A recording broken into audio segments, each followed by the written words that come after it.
Baik, Bapak Ibu hadirin yang berbahagia, kita ikuti bersama pengarahan Menteri Kebudayaan Republik Indonesia yang terhormat Bapak Dr. Fadlizon SS MSc. Kami persilakan.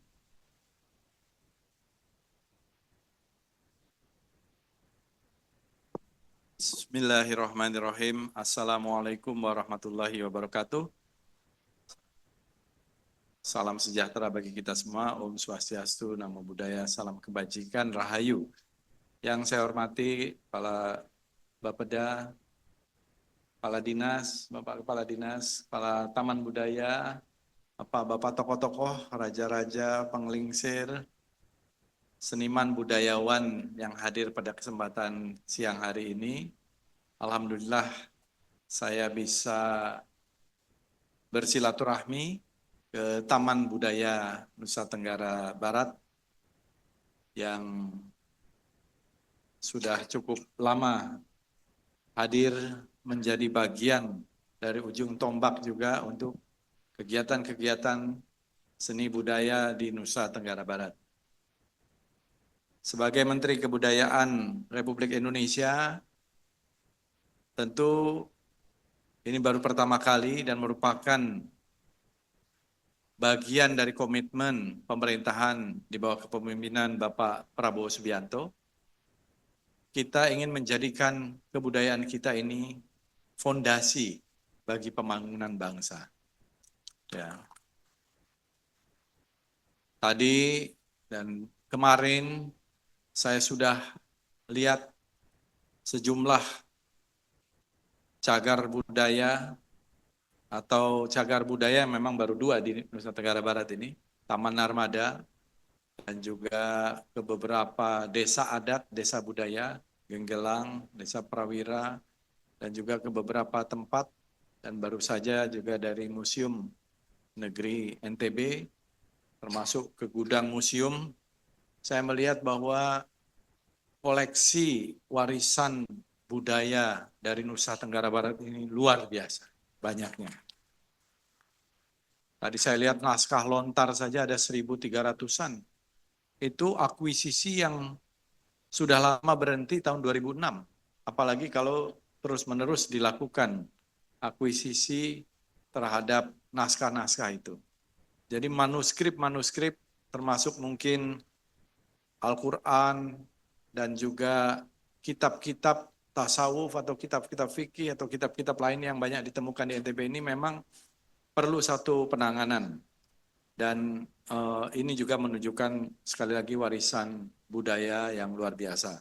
Ibu-ibu dan bapak-bapak hadirin sekalian, Taman Budaya adalah satu terobosan di masa lalu ya dalam rangka untuk menyemarakkan kegiatan seni budaya, bagian dari ekspresi kebudayaan kita, baik itu untuk seni pertunjukan. Kalau kita lihat formatnya memang di berbagai daerah ini berbeda-beda.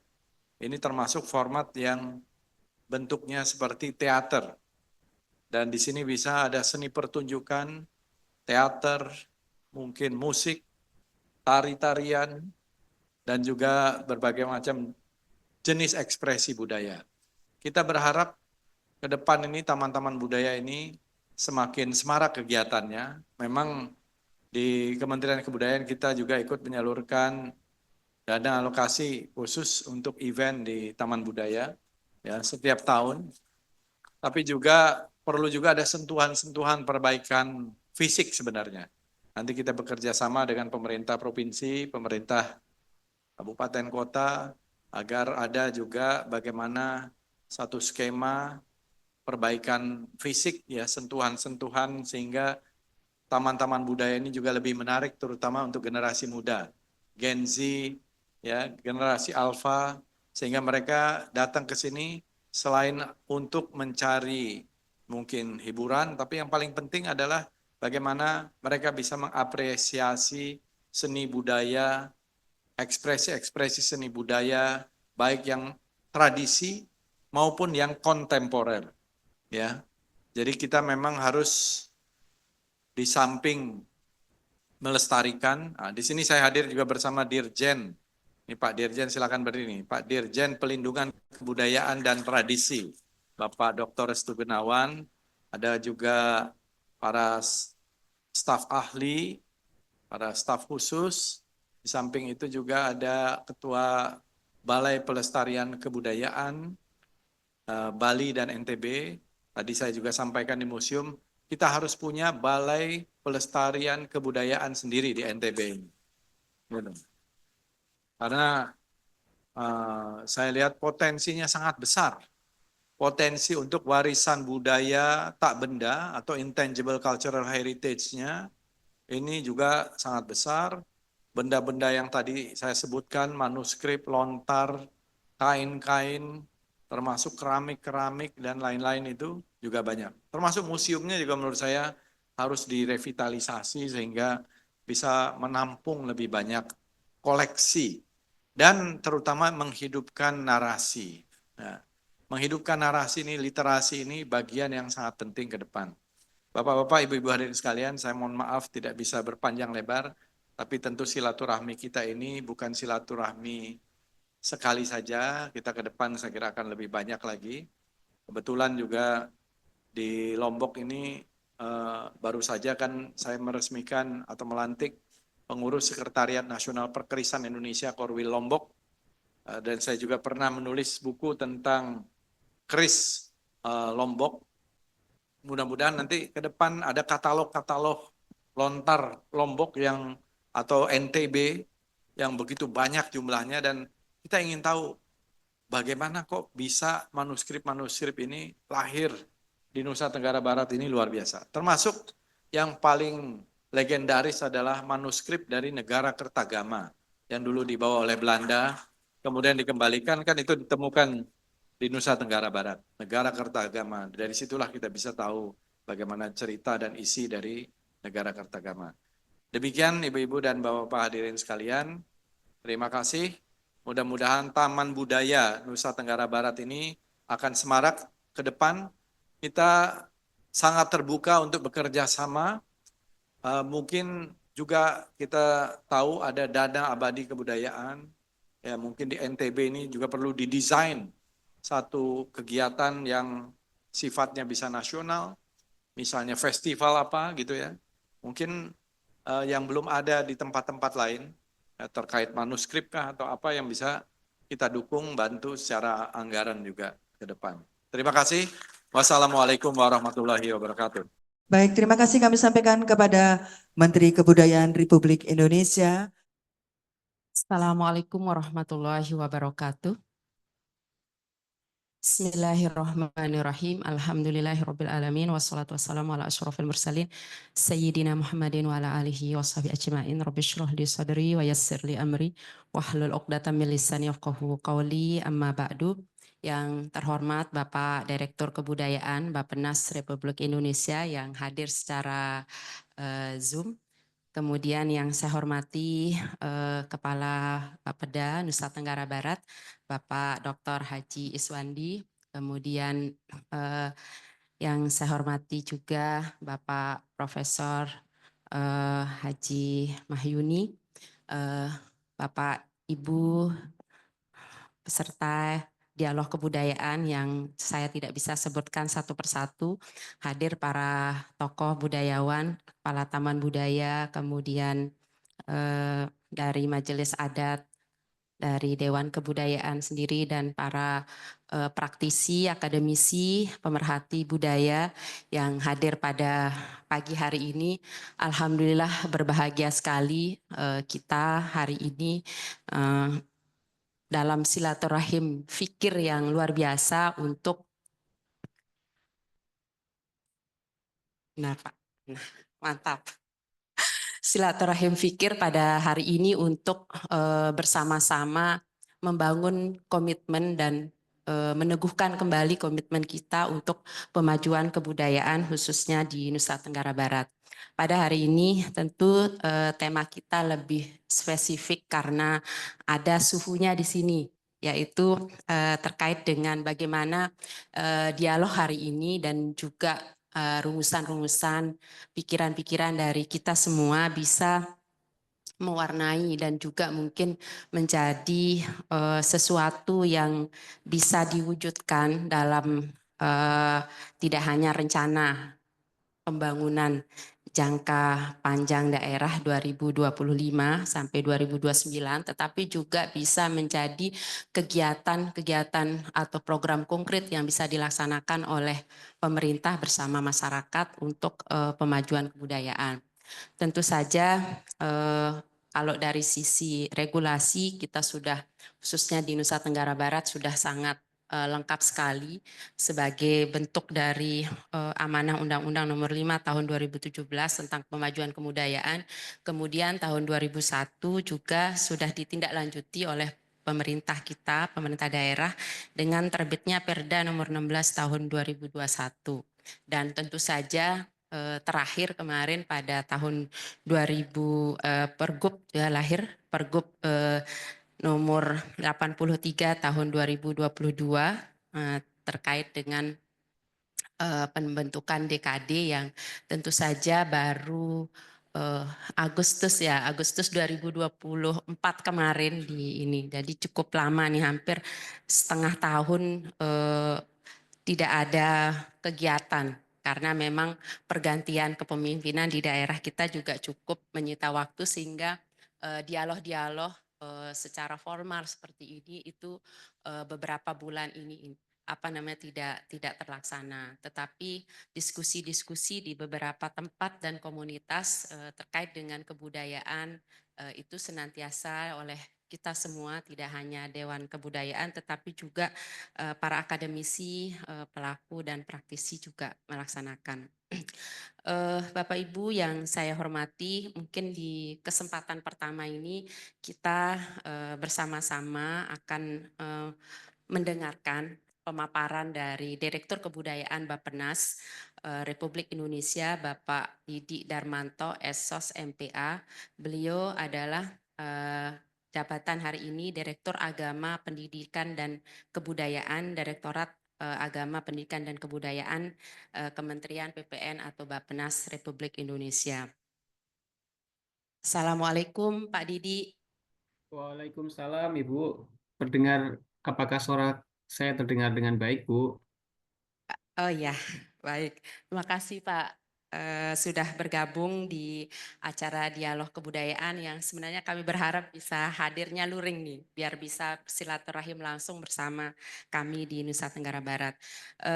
Pak Direktur Kebudayaan hari ini akan berbicara tentang arah kebijakan nasional terkait dengan pemajuan kebudayaan dalam visi Astacita untuk Indonesia Emas 2025-2024, sehingga kita bisa bersama nanti di RPJPD 2025-2029 Nusa Tenggara Barat bisa connect nih dengan visi Astacitanya dari Presiden kita Bapak Prabowo Subianto. Waktunya kami persilahkan Pak. 15 Baik, terima menit kasih. untuk presentasi. Baik, terima kasih Ibu atas waktu dan kesempatannya. Sebelumnya kami ingin mengucapkan banyak terima kasih atas undangan ini dan tentunya yang kami hormati Bapak Kepala Bapeda Provinsi NTB yang juga telah mengundang kami untuk bisa turut hadir di sini. Kemudian tadi disampaikan juga em, sambutannya oleh Bapak Kepala Dewan Kebudayaan Daerah NTB. Tentunya juga Bapak Ibu sekalian dari Taman Budaya, Majelis Adat, praktisi, akademisi, pemerhati budaya, tokoh agama, tokoh masyarakat, tokoh adat yang hadir pada diskusi dialog kebudayaan yang kami rasa sangat baik ini. Selamat pagi, salam sejahtera untuk kita semua. Assalamualaikum warahmatullahi wabarakatuh. Mohon izin sekali Bapak Ibu sekalian tidak bisa hadir secara luring. Semoga ini tidak mengurangi rasa hormat kami pada forum yang sangat baik ini karena kami saat ini di Bappenas sedang proses finalisasi RPJMN 2025-2029 jadi tidak memungkinkan untuk hadir meninggalkan Jakarta. Dalam waktu yang tidak terlalu lama, nanti akan segera kita sahkan dokumen rancangan RPJMN untuk kemudian menjadi Perpres RPJMN. Saya akan berusaha untuk cepat menyampaikan paparan ini dan nanti sekiranya waktunya sudah tidak mencukupi, mohon kami dapat diingatkan. Bapak Ibu yang kami hormati, kami ingin menyampaikan mengenai arah kebijakan pembangunan, khususnya di bidang kebudayaan, dalam upaya kita untuk mewujudkan Indonesia Emas 2045. Bapak Ibu yang kami hormati, dalam Undang-Undang Nomor 59 Tahun 2024 tentang Rencana Pembangunan Jangka Panjang Nasional 2025-2045, kita memiliki visi, yakni Negara Kesatuan Republik Indonesia yang bersatu, berdaulat, maju, dan berkelanjutan. Visi Indonesia Emas 2045 tersebut memuat indikator dan juga target, di mana dari indikator-indikator dan juga target-target yang kita cantumkan di dalam visi Indonesia Emas 2045 itu menempatkan Indonesia menjadi negara yang setara dengan negara maju. Dari berbagai aspek, kita ambil contoh misalnya dari terkait dengan indikator pendapatan per kapita, kita juga akan menuju pada pendapatan per kapita yang setara dengan negara maju, sekitar 23.000 sampai dengan 30.000 US dollar. Begitu pula juga dengan kemiskinan, kita akan terus tekan menuju 0% dan kemudian juga ketimpangan berkurang. Dan salah satu di antaranya, indikator yang kita tetapkan dalam rangka untuk mewujudkan visi Indonesia Emas 2045 adalah sumber daya manusia yang unggul dan juga berdaya saing. Yang menjadi pertanyaan kita sebagai pelaku, sebagai praktisi, sebagai pihak yang membidangi kebudayaan adalah lantas di mana peran kebudayaan dalam upaya kita untuk mewujudkan visi Indonesia Emas 2045. Dalam berbagai literatur yang kami pelajari dan juga kami analisis, bahwa kebudayaan memiliki peran penting untuk mewujudkan kemajuan suatu bangsa dan juga negara. Kita bisa ambil contoh misalnya Korea Selatan, kemudian juga Jepang dan berbagai negara maju yang lain mengalami kemajuan yang signifikan karena adanya peran kebudayaan yang bisa mengubah mentalitas bangsa dan juga selain itu mengoptimalkan sumber daya kebudayaan sebagai modal dasar dan juga penggerak transformasi sosial maupun juga transformasi ekonomi di negara tersebut. Dan ini juga yang harus kita tempuh, bagaimana kita bisa menempatkan kebudayaan sebagai pilar penting dalam pembangunan nasional. Dalam RPJPN 2025-2045 bahwa visi Indonesia Emas 2045 itu akan dilakukan melalui proses transformasi Indonesia yang meliputi dari transformasi sosial, transformasi ekonomi, dan juga transformasi tata kelola. Kemudian kebudayaan bersama juga dengan agama itu merupakan salah satu bidang yang memiliki peran penting dalam upaya kita untuk memperkuat ketahanan sosial budaya dan ekologi, di mana ketahanan sosial budaya dan ekologi itu merupakan landasan penting dalam proses transformasi Indonesia tadi itu. Kita tidak akan bisa melakukan transformasi sosial, ekonomi, maupun tata kelola ketika landasan transformasi kita kurang kuat, ketika ketahanan sosial budaya kita masih rapuh. Disitulah kemudian letak penting daripada kebudayaan dalam upaya kita untuk memperkuat landasan transformasi, meskipun juga kebudayaan memiliki peran penting dalam upaya untuk transformasi sosial dan juga transformasi ekonomi maupun tata kelola.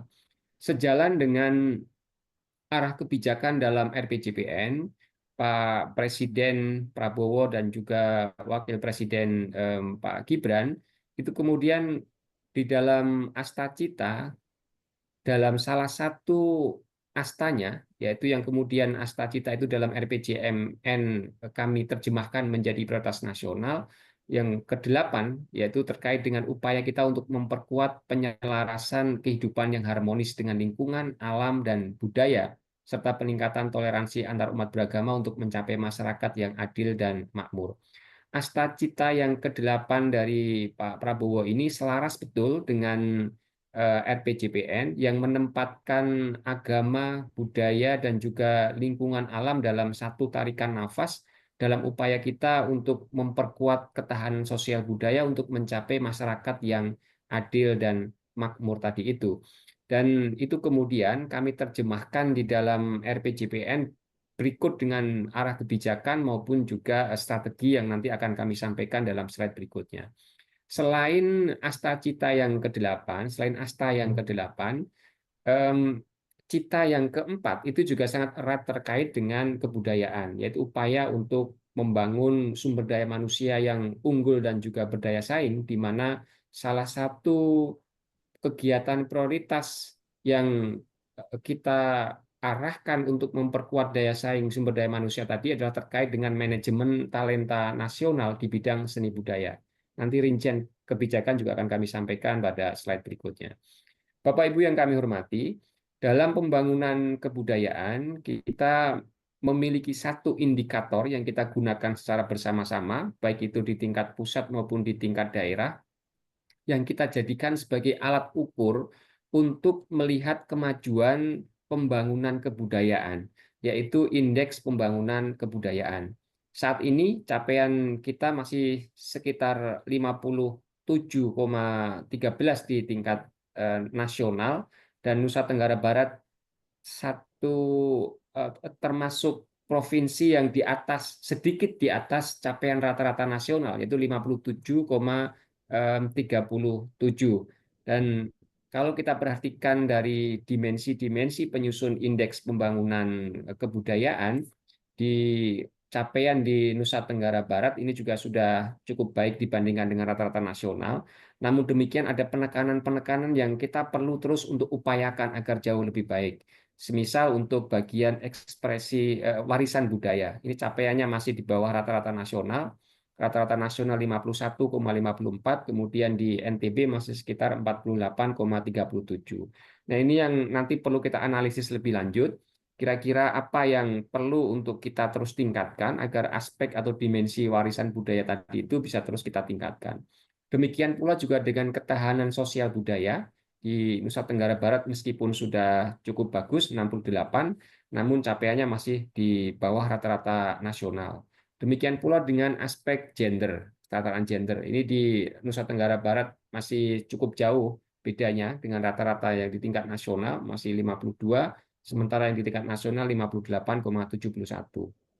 Meskipun demikian, Bapak Ibu sekalian, kami rasa ada kemajuan yang cukup bagus di Nusa Tenggara Barat, dan secara nasional nanti di tahun 2045 kita mencita-citakan agar indeks pembangunan kebudayaan kita mencapai 68,15 yang saat ini masih sekitar 57,13. Pada saat kami menyusun target indeks pembangunan kebudayaan ini, kami menggunakan pilihan alternatif kebijakan yang tidak terlalu optimis. Kami menggunakan pilihan yang moderat, jadi bukan yang optimis tapi moderat. Artinya, Bapak Ibu sekalian, kalau ingin mencapai lebih tinggi dari target yang telah kita tetapkan, itu tidak menjadi masalah. Jadi, kalau targetnya 68, nanti capaiannya bisa di atas 68, tentu itu akan jauh lebih bagus.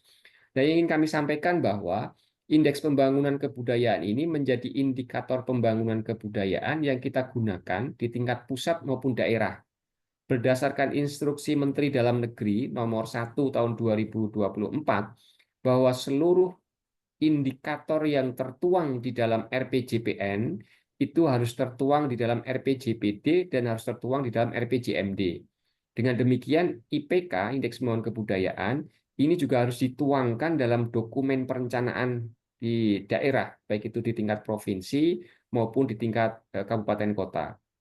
Dan kami telah membagi keseluruhan target 68,15 tadi itu, kami bagi ke setiap provinsi. Jadi NTB di tahun 2045 harus mencapai sekian, kemudian Jawa Tengah, Jawa Timur, Aceh, dan sebagainya sudah kita bagi habis semuanya. Karena dalam mencapai target IPK itu ada kontribusinya dari daerah, sehingga di masing-masing daerah harus bekerja bersama-sama untuk mencapai target di tingkat nasional tadi itu. Nah, yang perlu untuk nanti didiskusikan lagi oleh Pak Kepala Bapeda dan tim adalah bagaimana menurunkan indeks pembangunan kebudayaan tadi itu ke tingkat kabupaten dan kota, karena indeks pembangunan kebudayaan ini baru sampai di level provinsi.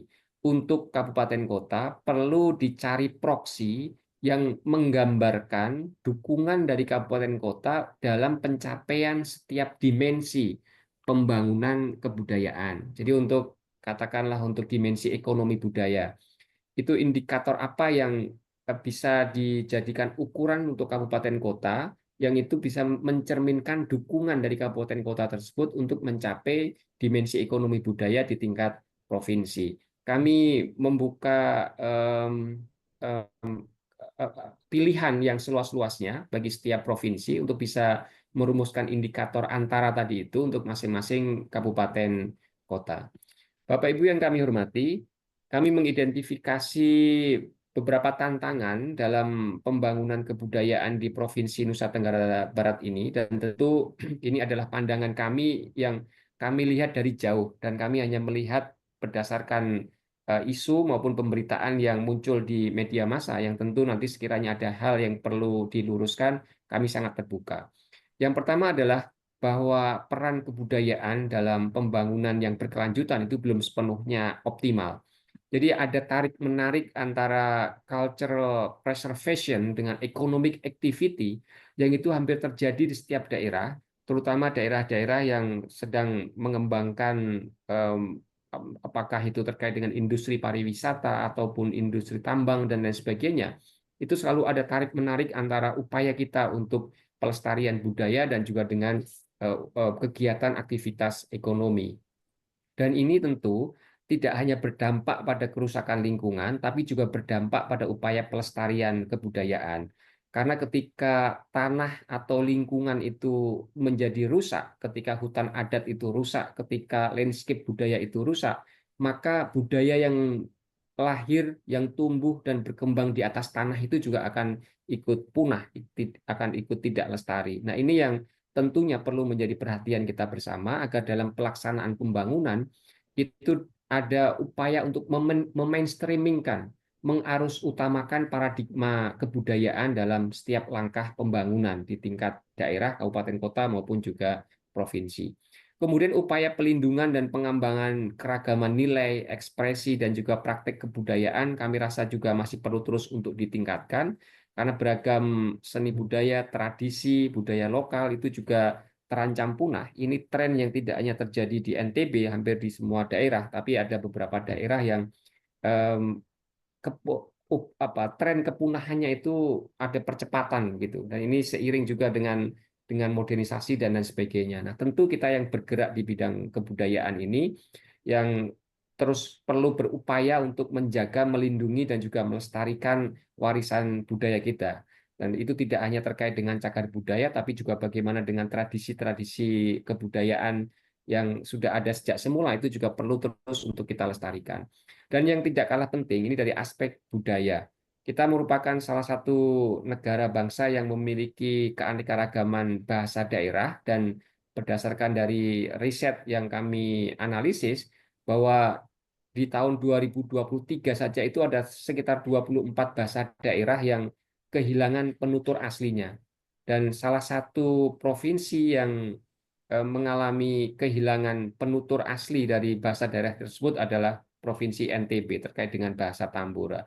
Di sini letak penting dari Dinas Kebudayaan maupun juga Balai Bahasa yang harus bekerja bersama-sama untuk menjaga agar bahasa daerah tadi itu tetap lestari, tentunya dengan regenerasi penutur maupun dengan berbagai upaya yang lain agar kita tidak kehilangan bahasa sebagai identitas suatu bangsa di daerah tadi itu tetap terus terjaga. Demikian juga dengan tradisi-tradisi budaya yang juga trennya terus mengalami penurunan dari hasil data yang kami cek di BPS terkait dengan tradisi upacara adat dan lain sebagainya. Yang ini perlu diintervensi, difasilitasi oleh pemerintah daerah bersama dengan komunitas-komunitas kami rasa, agar tradisi-tradisi tadi tetap lestari dan kemudian generasi kita yang akan mendatang itu tetap akan bisa mendapati bahwa bangsa ini bangsa yang besar dengan beragam keanekaragaman tradisi yang adiluhung. Bapak Ibu yang kami hormati, dalam RPJMN 2025-2029, dalam upaya kita untuk meningkatkan peran kebudayaan dalam pembangunan tadi itu, kami rumuskan dalam kebijakan yang kita nomenklatur kebijakannya adalah pelestarian dan pemajuan kebudayaan serta penguatan karakter bangsa. arah kebijakan pelestarian dan pemajuan kebudayaan serta penguatan karakter bangsa ini tadi itu kemudian kami terjemahkan ke dalam kegiatan pembangunan atau kegiatan prioritas, setidaknya ada 8 di situ.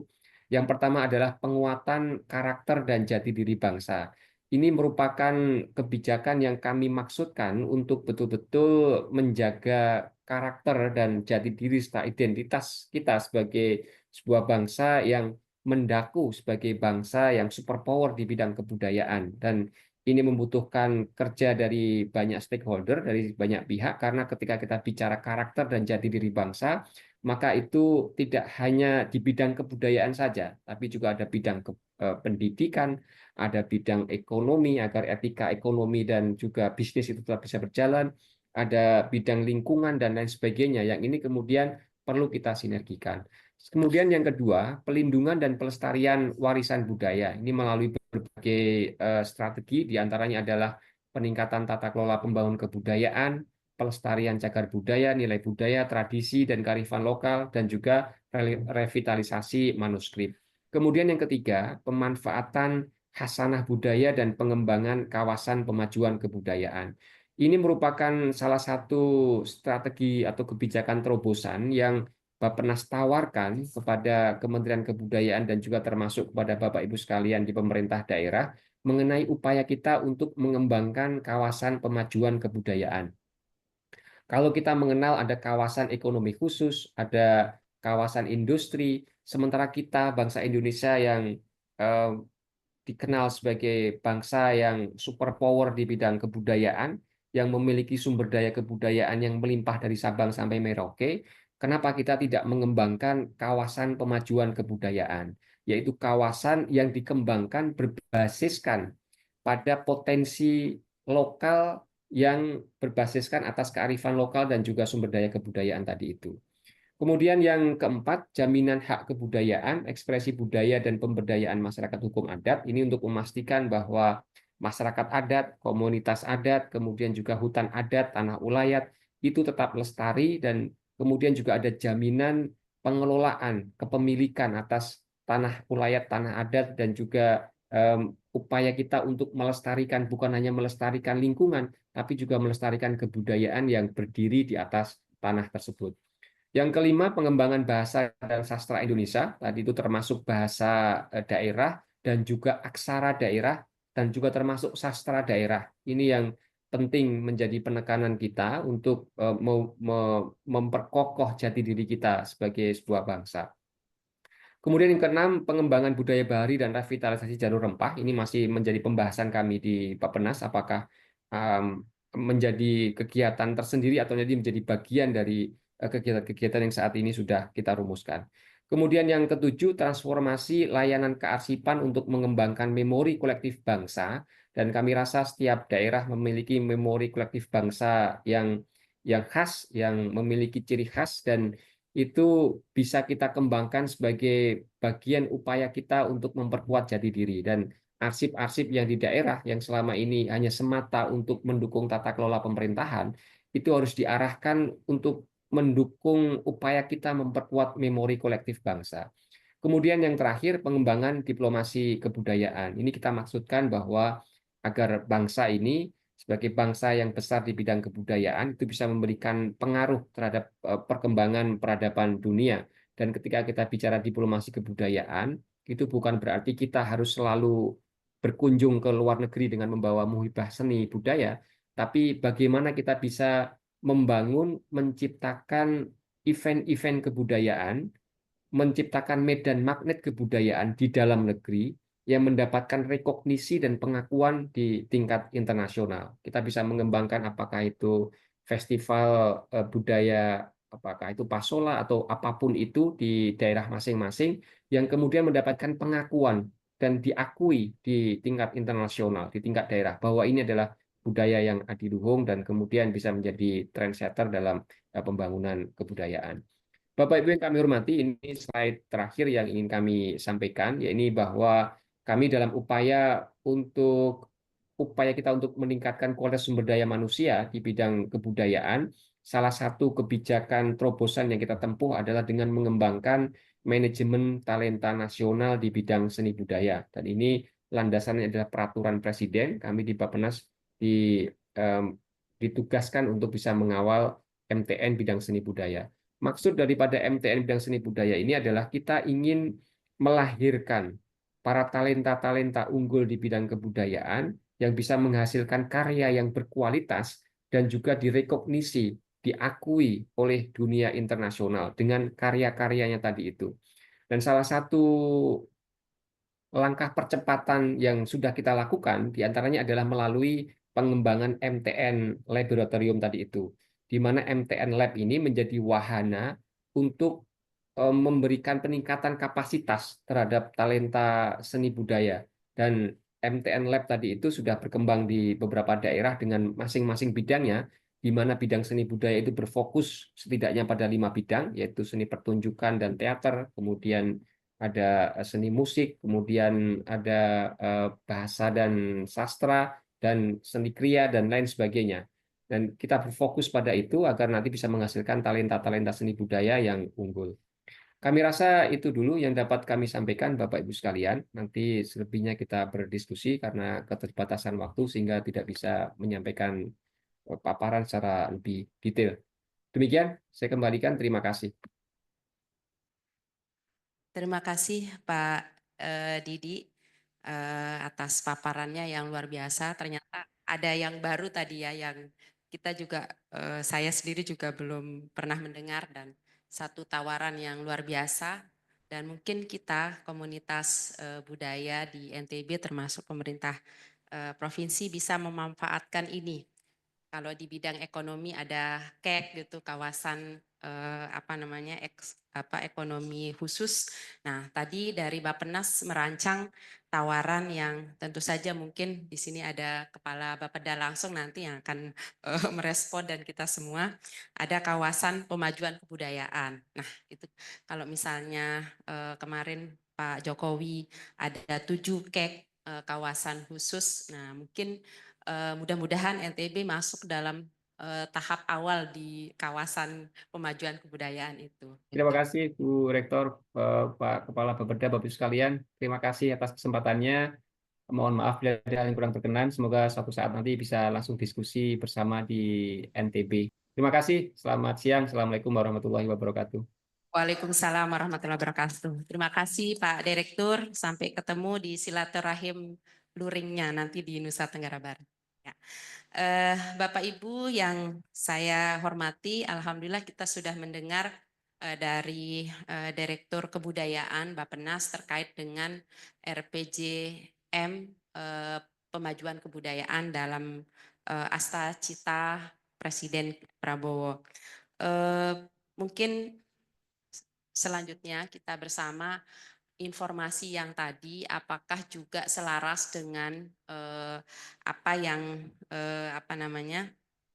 terjadi di Nusa Tenggara Barat. Dan hari ini, saat ini kami persilahkan Kepala Bapeda Bapak Dr. Haji Iswandi MSI untuk menyampaikan paparan terkait dengan pembangunan kebudayaan di Nusa Tenggara Barat. Beliau adalah saat ini Kepala Bapeda Nusa Tenggara Barat, tetapi sebelum menjadi Kepala Bapeda ini luar biasa perjalanannya, sehingga persoalan-persoalan yang terkait dengan anggaran memang dari beliau meniti karir sebagai ASN, memang kalau bahasa Sasaknya ibalin telok entawan. Nah, balin teloknya itu apa? Dinas pertanian, perkebunan, kemudian pendapatan, dan jadi pengelolaan aset, dan tentu saja pernah menjabat sebagai pejabat Sekda Nusa Tenggara Barat.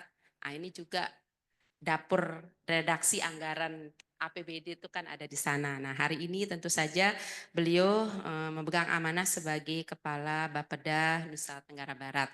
Untuk itu kami persilahkan Pak Kepala Bapeda untuk menyampaikan materi. Monggo Pak di podium. Bikin, bisa baca PPT.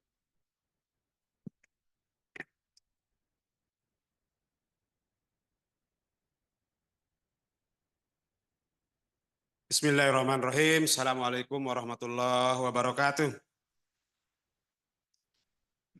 Alhamdulillah, alamin, wassalatu wassalamu ala rasulillah wa ala alihi washabihi ajma'in. Selamat pagi atau siang ini? Oh mas, sudah siang.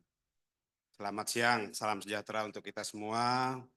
Yang saya hormati Ketua Dewan Kebudayaan Daerah beserta seluruh jajaran.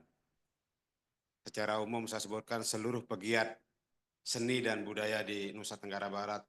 Tidak saya sebutkan satu persatu, semua saya hormati dan saya muliakan. Para pimpinan majelis adat, baik dari Lombok, Sasak, Sumbawa, Samawa, kemudian Bima, Dompu, Embojo, semua saya hormati dan saya muliakan. Para narasumber dan juga moderator. Singkatnya seluruh hadirin peserta dialog yang saya hormati. Alhamdulillah wa syukurillah, saya sangat berbahagia sekali pada hari ini dapat bersilaturahim dengan Bapak Ibu sekalian, komunitas pegiat, pemerhati, dan juga yang menaruh harapan besar pada pembangunan kebudayaan di daerah kita.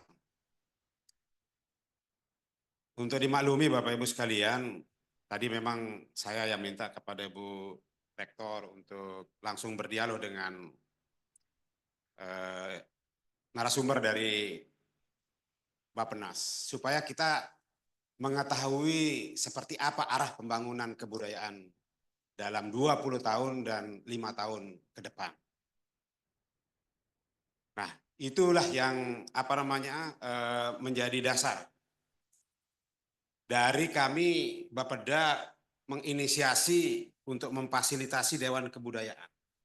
Karena terus terang Pak, saya selama hampir 3-4 tahun di Bapeda ini semakin prihatin kalau kita tidak mencoba mengatasi berbagai persoalan yang terkait dengan pembangunan manusia, termasuk di dalam aspek kebudayaan itu, maka kita akan selalu tertinggal dari daerah lain.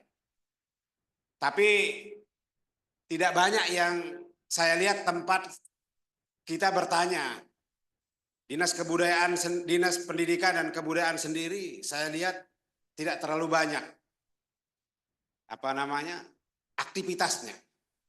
Nah, sehingga saya bersyukur ada Dewan Kebudayaan itu walaupun tidak lengkap ya. Datang ke Bapeda masih dengan sisa-sisa kekuatan untuk menggerakkan kita semua.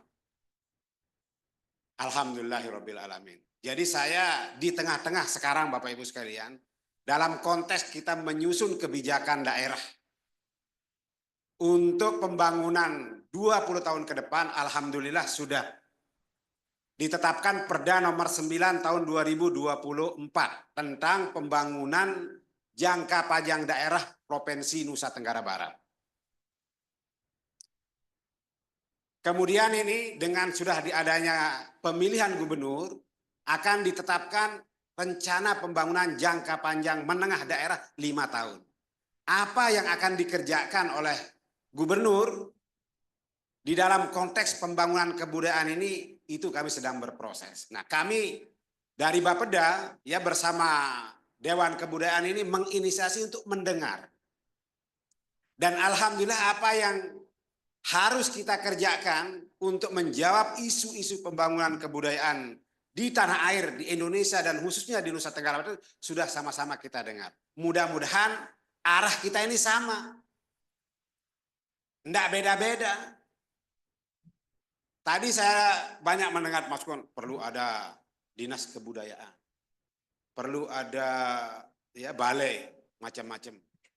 Ada inisiatif tentang kamus bahasa, alhamdulillah. Jadi ini akan memperkaya masukan bagi kami di Bapeda. Dan ini alhamdulillah ini direkod dan ini langsung menjadi notulensi yang akan secara substantif itu akan termuat di dalam dokumen RPJMD yang akan menjadi pedoman gubernur di dalam melaksanakan pemerintahan 5 tahun ke depan. Tepuk tangan dulu Bapak Ibu sekalian. Ini untuk menjawab menjawab komitmen daripada gubernur terpilih di dalam kampanye debat itu menyatakan bahwa beliau akan membangun dinas kebudayaan. Jadi kita harus rumuskan isi daripada dinas kebudayaan yang akan dibangun itu apa yang akan dikerjakan. Nah, diskusi kita atau dialog kita pada hari ini itu untuk itu Bapak Ibu sekalian. Nah, makanya saya sayangkan ini PR ini bagi Pak Profesor Wahid ini atau kita semua. Ruangan yang saya dijanjikan ini akan hadir lebih dari 200 orang. Kursinya saya hitung ini lebih dari 200 orang ini tidak terisi ini Pak Wahid. Jadi maksud saya semangat kita dia, harapan-harapan kita itu harus selaras. Harus selaras. Bahwa kita menginginkan kebudayaan ini berkembang, maju. Jangan sampai kita ya hanya harapan. Tidak kita ikuti dengan semangat-semangat yang menguat. Semangat kita lemah karena dana, lemah karena tadi tidak ada dinas, lemah karena tidak macam-macam itu. Nah mari, ini yang ingin saya sampaikan Bapak Ibu sekalian. Apa aspek-aspek yang harus kita kerjakan sehingga tadi ya isu yang tadi menarik disampaikan dari Bappenas itu bahwa alhamdulillahnya NTB itu satu tingkat di atas nasional untuk indeks pembangunan kebudayaannya. Sedikit, tapi kita jangan tepuk tangan dulu. Itu masih jauh, target nasional itu tadi 68. Saya ingin sekarang tantang nih Pak Wahid ini, bisa enggak kita, berani enggak? Berani enggak untuk menaikkan ke 68 dalam 5 tahun sebagai jaminan bahwa ini kita akan membuat dinas kebudayaan. Saya mau dengar ini, bagaimana Pak Prof? Harus jadi komitmen itu. Bahwa dengan adanya dinas kebudayaan itu ya indeks pembangunan kebudayaan kita naik dari 57 ke 68. Ini kita bicara. Ya tuh ini akan diikuti dengan uang Pak. Mohon Pak Bayu. Ini pasti akan diikuti dengan uang. Itu pasti diikuti dengan uang, tapi kalau mau tapi ada uangnya, tapi tidak sesuai dengan tujuan peningkatan indeks pembangunan nasional, itu saya juga tidak dukung Pak. Saya tidak akan mengawal ini kalau itu. Oleh karena itu, mari kita sama-sama sepakat mencapai target ke 68. Ini baru didukung dengan prioritas anggaran. Ini Pak, itu jadi ini sebenarnya itu inti diskusi ini. Saya ingin ya. Nggak berani saya menetapkan target ini sebab kalau kepala dinas kebudayaan sekarang saking sibuknya ngurus pendidikan, ya nggak berani pasang target. Makanya saya mau tanya ini bapak-bapak komunitas budaya, berani nggak dari 57 ke 68? Sepakat Bapak Ibu sekalian? Deal. Satu. Itu. Jadi saya termasuk orang yang risau. Karena apa terus terang Bapak Ibu sekalian? Dalam evaluasi kami di Bapeda, saya ya tunjukkan indeks ini ya. Dalam evaluasi kami di Bapeda, sejarah menyatakan bahwa suksesnya beberapa transformasi pembangunan di NTB itu karena pendekatan sosial budaya. Ini modal Bapak Ibu sekalian. Ada Gora itu berhasil itu bukan karena penyuluhnya ada, benar dia ada, tapi didukung oleh para tuan guru, para tokoh agama, tokoh adat. Transformasi dari minus pangan menjadi bumi gora, menjadi swasembada pangan itu pendekatan sosial budaya. Itu satu. Kemudian KB berhasil, itu juga pendekatan sosial, Bapak Ibu sekalian. Nah, kita sekarang masih menghadapi kemiskinan, masih menghadapi stunting. Tahu Bapak Ibu sekalian, ini stunting itu tinggal maunya saja masyarakat kita itu datang ke posyandu, itu yang paling berat ternyata. Dikasih telur, dikasih uang, tapi rajin datang bawa anaknya itu malas. Ini fakta Bapak Ibu sekalian. Jadi kita itu sibuk itu, ya pemerintah sekarang apa namanya, mungkin karena sudah manja masyarakat kita itu, jadi semua harus digerakkan dulu sampai dari rumahnya untuk rajin. Nah, tingkat stunting kita itu masih tinggi karena bukan persoalan kurang bahan pokok, bukan macam-macam, itu karena memang pengasuhan. Ada perilaku yang memang perlu kita perbaiki. Dan anehnya mereka itu tidak disiplin mengikuti bimbingan-bimbingan yang ada di posyandu. Ini persoalan manusia. Demikian pula dan kemiskinan Bapak Ibu sekalian. Nah, kalau ini tidak, kalau pendekatan ekonomi saja itu sudah banyak dilakukan pemerintah tapi tidak berhasil, maka satu-satunya jalan kita harus memperkuat pendekatan sosial budaya. Nah, oleh karena itu ya, salah satu ya arah kebijakan pemerintah provinsi yang akan kami rumuskan ya ini, Bapak Ibu, di selain dari target tadi itu Bapak Ibu sekalian, bunyinya begini, ini saya sebut aja. Memperkuat penguatan kebudayaan sebagai modal sosial, peningkatan produktivitas dan kesejahteraan masyarakat. Modal sosial untuk peningkatan, untuk akselerasi peningkatan produktivitas dan peningkatan kesejahteraan. Mengapa Bapak Ibu sekalian ini? Jadi tadi ya, kebudayaan itu jangan sampai kita sibuk ya mempertahankan tradisi-tradisi kita, tapi kita lupa kalau kita ada aspek-aspek kesejahteraan yang harus kita terus perkuat.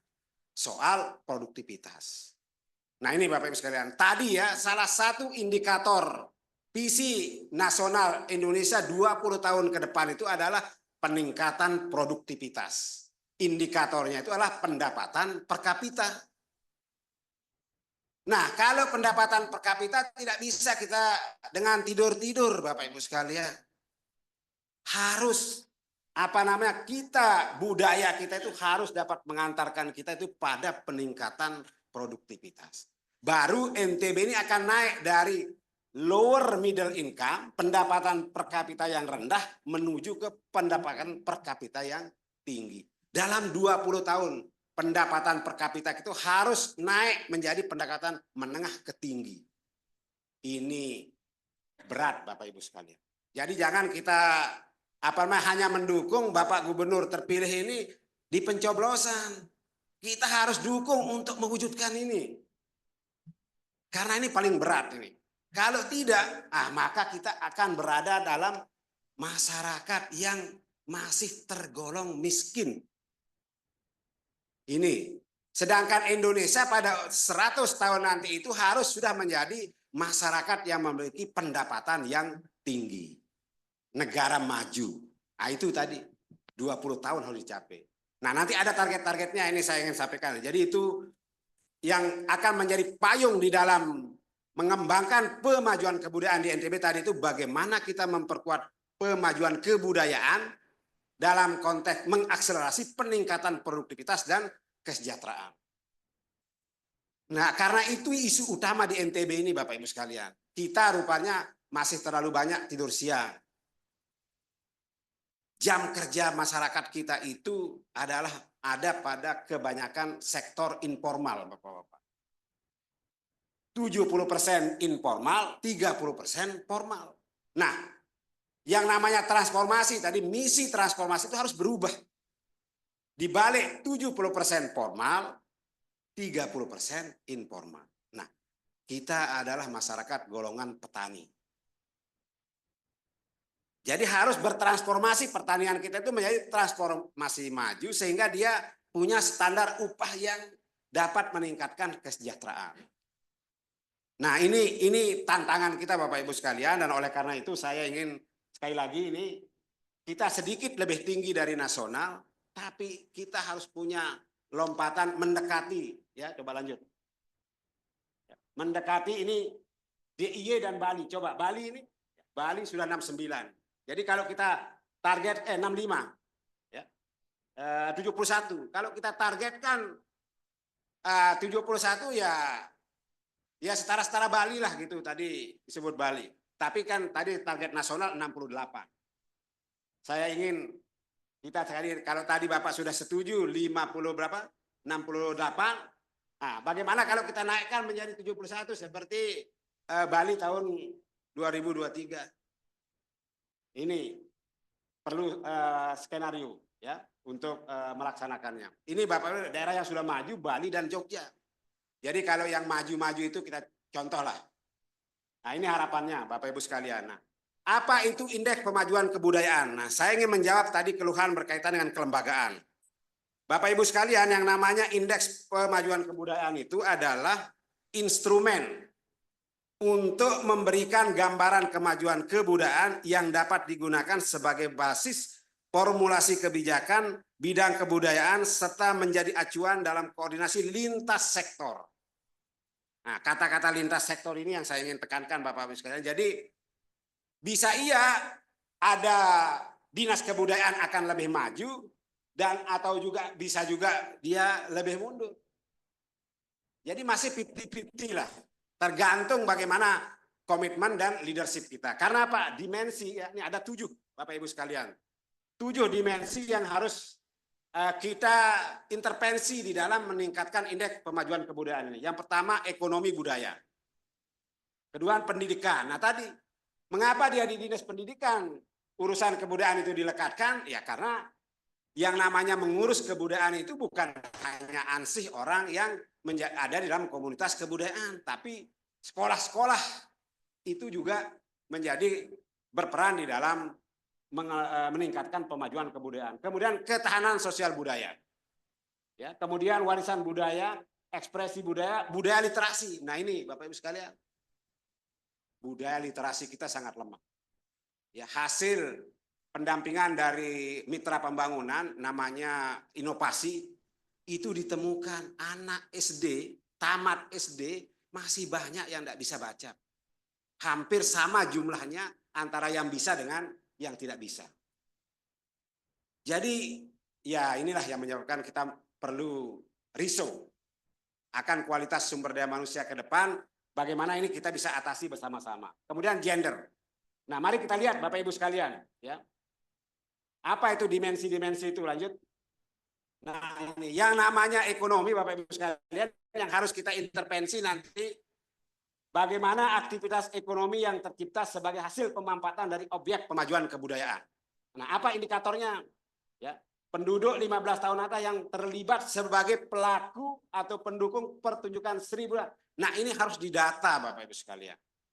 Sanggar-sanggar, ya, tempat-tempat pelatihan yang ini yang membawa dampak kepada terjadinya pertunjukan itu ini benar-benar harus kita data. Jadi tugas Dewan Kebudayaan. Lanjut pendidikan, ya, usaha sadar terencana mewujudkan suasana belajar proses pembelajaran yang inklusif agar peserta didik aktif mengambil potensi dalam bidang seni budaya, nah termasuk bahasa tadi. Jadi nanti ini yang harus dikerjakan oleh dinas pendidikan, ya macam berbagai pihak ya. Ini ada rata-rata lama sekolah, harapan lama sekolah, angka kesiapan sekolah. Isunya Bapak Ibu sekalian di sektor pendidikan ya NTB ini punya angka tidak sekolah itu semakin banyak. Nah, jadi tidak kita harus mengajak semua pihak tadi. Istilah Pak Direktur itu mengadvokasi semua pihak untuk bekerja meningkatkan indeks pembangunan kebudayaan ini. Kemudian termasuk penyandang disabilitas supaya inklusif. Kemudian kelompok miskin yang memiliki 40% pengeluaran terbawah. Nah ini. Kemudian ketahanan sosial budaya. Nah ini. Kemampuan kebudayaan dalam mempertahankan dan mengembangkan identitas. Tadi adat misalnya pengetahuan serta praktik budaya yang relevan didukung oleh kondisi sosial ekonomi masyarakat. Apa indikatornya? Ya. Yang melakukan kegiatan di lingkungan, apa namanya? Ya, SARA ini menghindari dari aktivitas yang mengarah kepada SARA. Ini pendidikan, gotong royong dan seterusnya, ya. Ini Bapak Ibu sekalian rasa aman, ya. Kemudian seberapa banyak persentase kita rumah tangga yang merasa nyaman menitipkan rumahnya ketika kita keluar rumah kepada tetangga. Ini faktor-faktor ketahanan budaya. Lanjut. Nah, ini kemudian warisan budaya tadi. Nah, daftar warisan budaya yang kita miliki itu kita evaluasi. Ya, tadi banyak yang sudah didaftarkan, ternyata belum ditetapkan, Pak. Nah, jadi nanti ini. Jadi nanti taman budaya misalnya sebagai atau museum, ini tolong ini yang akan ada museum. Ada cara ini. Jadi indikatornya ini benda, bangunan, struktur, situs, kawasan cagar budaya, total pendaftarannya berapa dibandingkan dengan yang ditetapkan. Kemudian persentase warisan benda yang telah ditetapkan dibanding dengan yang sudah didaftarkan. Dan seterusnya Bapak Ibu sekalian, warisan budaya. Ini semua harus terekod. Ya. Oleh karena itu Bapak Ibu sekalian, jadi nanti kita harus bersama-sama dengan Bapeda ya untuk meraih peluang daripada pembiayaan-pembinaan yang tadi disebutkan dari Bappenas itu Pak. Ini yang berkaitan dengan warisan budaya. Lanjut. Ekspresi budaya ya, yang berkaitan dengan segala aktivitas yang dilakukan untuk mendukung proses penciptaan karya budaya dan yang dihasilkan oleh masyarakat. Nah, ini produk ini yang mengikuti pertunjukan-pertunjukan. Nah, seberapa giat di sini dan seberapa banyak ya. Sering saya sampaikan kepada taman budaya itu mengapa tidak rutin tiap hari ada pertunjukan. Padahal yang dibina itu banyak. Nah, ini mungkin ke depan kita akan seperti itu. Lanjut. Budaya literasi lanjut. Ya. Lanjut. Gender. Nah, ini itulah ada 7 dimensi Bapak Ibu sekalian yang harus diperhatikan. Jadi Pak Profesor Wahid, jadi untuk memajukan kebudayaan itu harus diadvokasi kepada 7 dimensi tadi itu. Jadi Dinas Pemberdayaan Perempuan berperan, Dinas Pariwisata berperan, Dinas Pendidikan apalagi, ya. Kemudian Dinas Perdagangan dan seterusnya, ya. Lanjut. Nah, ini Bapak Ibu sekalian. Jadi ke depan ya di NTB bagaimana kita memanfaatkan ini tantangan ini dan juga meraih peluang di dalam pembangunan kebudayaan di Nusa Tenggara Barat ini, Bapak Ibu sekalian. Jadi kita berharap ya bahwa berbagai tantangan dan peluang yang ada ini dapat kita gunakan untuk kita meningkatkan indeks yang saya sampaikan tadi. Lanjut. Nah, kemudian Bapak Ibu sekalian, ya, jadi sekarang kita sudah punya Perda nomor 9 tahun 2024. Jadi di dalam RPJPD ini lanjut. Nah, saya ingin tunjukkan. Nah, ini Bapak Ibu sekalian sudah masuk menjadi misi di dalam pembangunan 20 tahun ke depan di NTB itu adalah mewujudkan ketahanan sosial budaya. Jadi siapapun nanti di dalam 20 tahun ke depan yang memimpin NTB ya, dia harus dapat melaksanakan misi ini.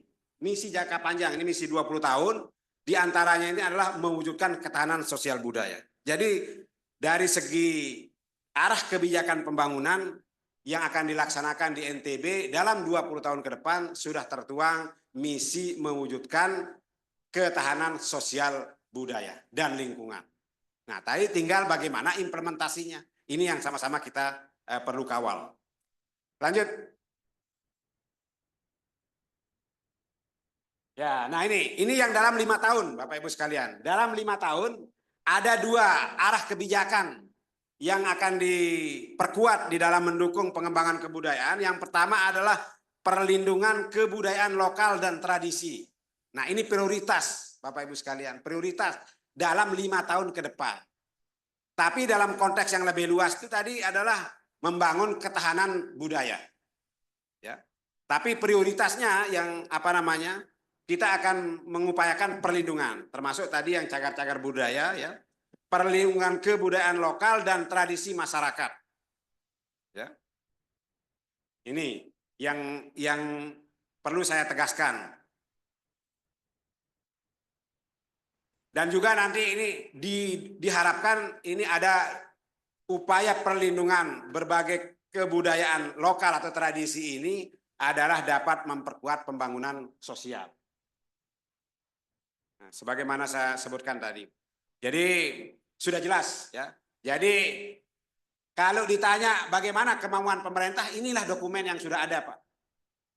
Jangan sekarang dari sisi arah kebijakan sudah jelas. Tinggal bagaimana kita menyiapkan implementasinya. Oleh karena itu Bapak Ibu sekalian, nanti kami akan terus meningkatkan koordinasi dengan semua pihak stakeholder kebudayaan ini. Nah, apa modal kita di dalam membangun kebudayaan di NTB?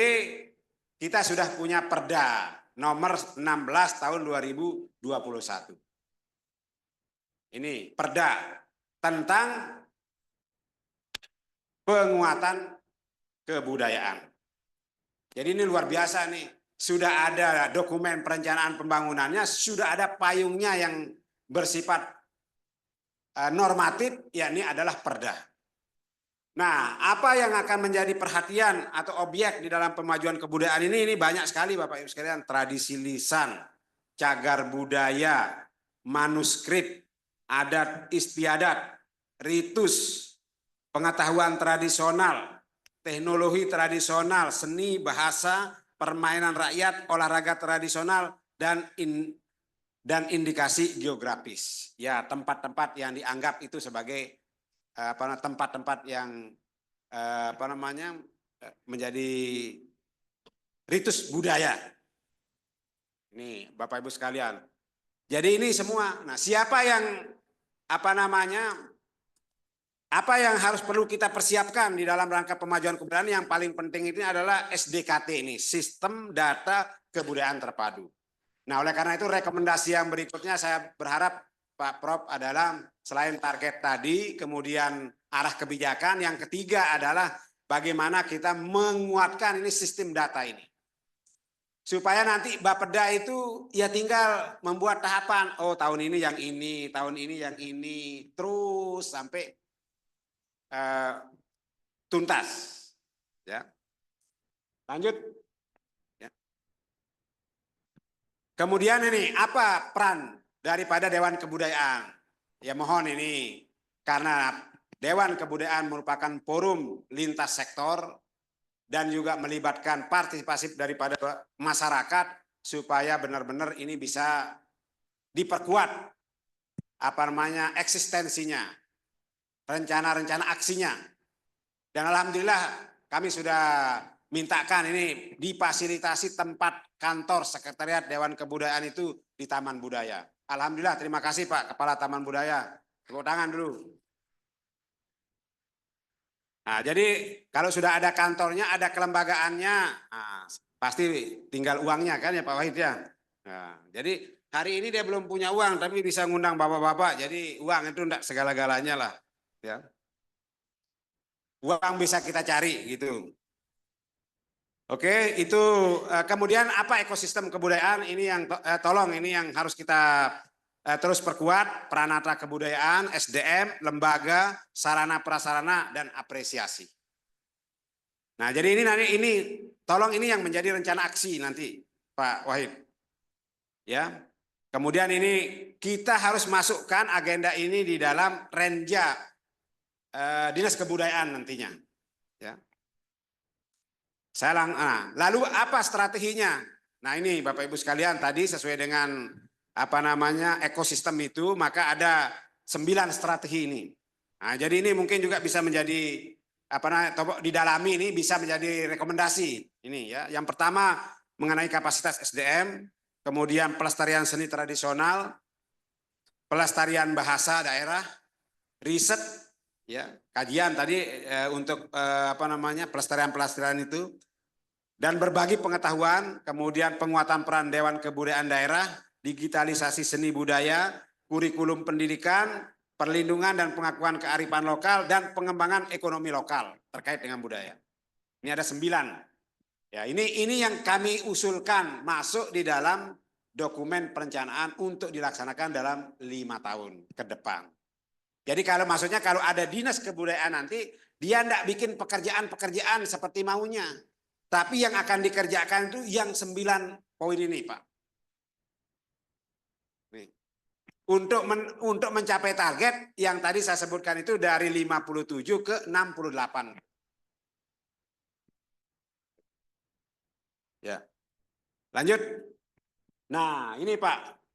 Sesuai dengan Permendagri, jadi untuk diketahui Bapak Ibu sekalian, sudah ada nama-nama program yang akan tempat mencantolkan anggaran. Nah, jadi kalau sudah ada Permendagri yang mengatur tentang di mana program dan kegiatan itu untuk menetapkan alokasi pendanaan, maka insya Allah Pak Wahid. Jadi ini tidak kaleng-kaleng ini sudah resmi ini. Ya. Ya. Saya kira itu yang perlu saya sampaikan. Terima kasih atas kesempatan ini. Mudah-mudahan pertemuan ini dapat menjadikan forum ini untuk kita menyamakan persepsi. Jadi kebudayaan itu menjadi tanggung jawab banyak pihak, bukan hanya komunitas kebudayaan, tapi melalui lintas sektor multidisiplin. Dan kita berharap kemajuan indeks pembangunan kebudayaan di Nusa Tenggara Barat ini dapat menjadi modal sosial di dalam kita mengakselerasi peningkatan produktivitas dan kesejahteraan masyarakat. Lebih kurangnya mohon maaf. Assalamualaikum warahmatullahi wabarakatuh. Waalaikumsalam warahmatullahi wabarakatuh. Makasih Pak Kepala Bapeda, luar biasa. Jadi kayaknya nyambung nih. Dan tadi yang terakhir itu sebenarnya intinya. Balin teloknya, rumah telurnya di sana. Wahai uang, kau berada di mana dan sekarang bagaimana cara mengeluarkannya? Nah, itu tadi sudah disampaikan oleh Pak Kepala Bapeda terkait dengan beberapa yang akan menjadi program kerja dan RPJPD ya. Selanjutnya peluang dan tantangan pemajuan kebudayaan di Nusa Tenggara Barat. Paling lama 10 menit ya, Prof. Terima kasih. Bismillahirrahmanirrahim. Assalamualaikum warahmatullahi wabarakatuh. Alhamdulillahirrabbilalamin wa bihi nasta'in wa ala umruddin wa din wa ala alihi wa sahbihi ajma'in. Rabbi zidni ilma warzuqni fahma. Rabbi syrah li sadri wa yassir li amri wa hlul 'uqdatam min lisani yafqahu qawli. Sadaqallahul azim, sadaqa Rasulul Karim. Izin yang berdiri, para orang tua saya, guru-guru saya, seluruh undangan yang kami hormati, dan sama-sama kita hormati dan banggakan Pak Kepala Bapeda yang telah mensponsori acara ini. Yang terbayang ketika Pak Kepala Bapeda di depan tadi itu pidato bersemangat dan berapi-api, kalau seperti tadi 5 tahun yang lalu gitu kira-kira ya.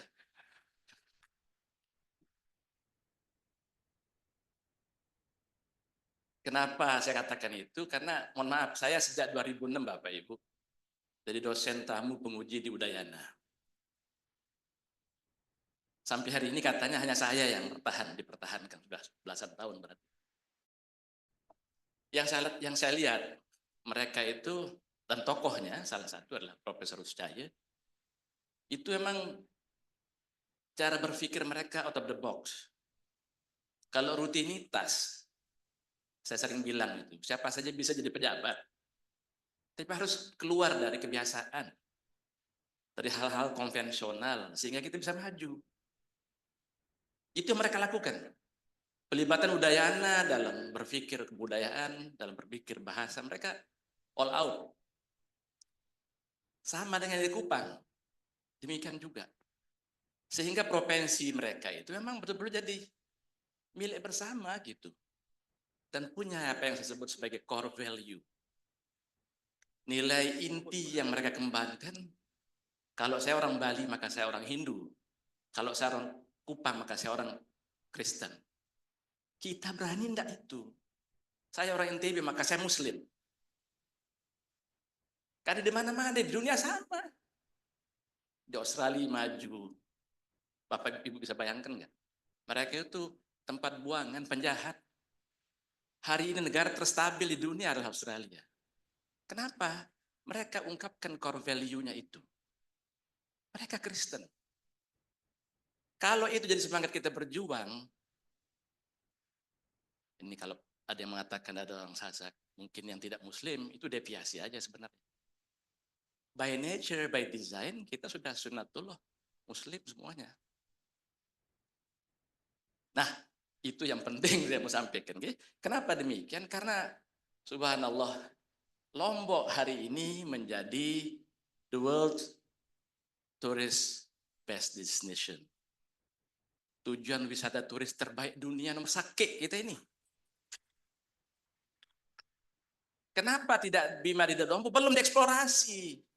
Belum ada intervensi maksimal dari pemerintah daerah.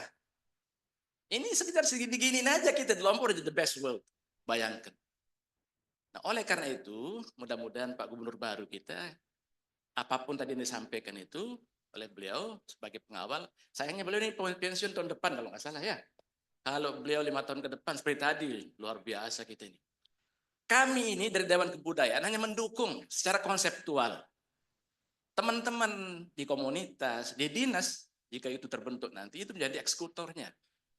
Dan kami backup secara akademik. Tidak ada yang salah kalau sudah akademik yang bicara sebenarnya ya, bukan nyombong-nyombongkan, tapi memang begitu selama ini. Bahwa harus ada naskah akademiknya setiap aktivitas sehingga orang tidak ragu. Klaim-klaim mau mengembangkan situs, mau apa saja tadi itu, begitu ada naskah akademik selesai dia. Legal formal secara ilmiah lah kira-kira gitu.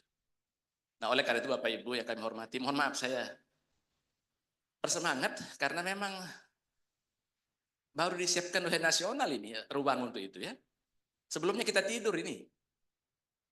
Sedih juga. Dewan Kebudayaan ini SK-nya 2 tahun lalu. Sampai hari ini belum ada ketuanya sebenarnya serius. Sudah keluar Perpahit. Oh sudah. Jangan-jangan kita yang berjalan sendiri juga ini. 2 tahun kita proses. Nggak tahu kepentingan apa. Begitu susahnya. Padahal kita udah sepakat. Dan saya masuk di Dewan itu juga nggak tahu siapa yang rekrut. Yang penting saya ikut. Kalau senang yang begini cara saya bicara silahkan ajak saya. Kalau enggak ya sudah. Mau saya katakan kadang-kadang dunia udah selesai bagi saya gitu. Saya ingin berkontribusi maksimal. Mumpung ada sisa umur. Jadi tidak ada yang kita mau cari ini. Kita udahlah kalau udah 50 ke atas siap-siap lebih pendek ke sana jalannya. Sehingga kebaikan-kebaikan ini mudah terkumpul. Sudah menunggu kita di dalam kubur sana untuk jadi amal soleh. Yang akan bicara di hadapan Allah Azza wa Jalla. Bapak Ibu yang kami hormati, tidak banyak yang kami sampaikan, kan sudah sampai tadi. Ada tantangan, harapan, itu sudah disampaikan dan saya tadinya berbicara itu. Tapi beliau sudah secara detail, operasional, tinggal eksekusi. Dan Dewan Kebudayaan hanya bagian kecil yang bisa diajak untuk itu, karena eksekutornya harus terbentuk memang gitu. Tunjuk, kalau memang 6-8 kami itu ditunjuk, insya Allah kita bisa berbuat maksimal, menemani teman-teman yang sebagai aktivis kebudayaan. Itu kira-kira secara besar, silahkan kalau ada pertanyaan, insya Allah saya jawab. Tetapi saya ingin katakan bahwa sekali lagi, tidak ada negara maju yang menegasi, bukan menegasi, mengeliminir eksistensi core value mereka. Dalam hal ini budaya. Karena kita memang bersanding dengan akidah Islamiyah, ya udah itu yang kita kedepankan. Dan kita menjadi frontliner ya, kita di garis terdepan dalam halal tourism. Waktu zaman gubernur yang lalu saya kritik.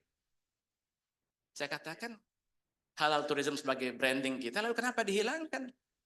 Diambil sama Jawa Barat, diambil sama Aceh. Kita tokohnya di situ kok malah jadi, nah mungkin ada politik juga, silakanlah itu. Tapi saya yakin dengan mempertahankan yang ada, termasuk hari ini, kewajiban kita adalah mempertahankan apa yang sudah baik-baik ini, sehingga terus-menerus kita menjadi tujuan wisata. Kenapa Bapak Ibu? Saya sering, karena tadi saya cerita nguji bolak-balik itu, sering ketemu sama turis. Secara politik, mohon maaf, ini bukan ras, bukan kita bicara ras, kita bicara eksistensi. Turis ke Lombok ini terpaksa. Kenapa? Karena kata turis, banyak informasi yang saya dengar di Lombok itu tidak nyaman. Itu kata mereka. Bukan ini sahih sumbernya. Ya, kenapa? Rupanya memang politis kalau itu. Tapi dengan pembuktian yang selalu kita lakukan dari hari ke hari lebih baik, insya Allah tadi apapun yang kita canangkan dengan niat yang baik, insya Allah akan terwujud. Mungkin itu, mohon maaf kalau ada yang kedengarannya sedikit emosional, itu hanya emosi kultural yang ingin membangun. Karena orang Sasak ini sebenarnya dia banyak nilai positifnya, cuma diarahkan ke negatif-negatif. Oke? Jadi negatif dia gitu loh. Jadi Merang misalnya, oh kalau Merang bisa positif luar biasa. Kita ini jadi bisa the best of the world sebenarnya juga ya dalam hal manusianya gitu. Insya Allah Mohon maaf sekali lagi atas ada hal-hal yang kurang berkenan. Wassalamualaikum warahmatullahi wabarakatuh. Waalaikumsalam warahmatullahi wabarakatuh.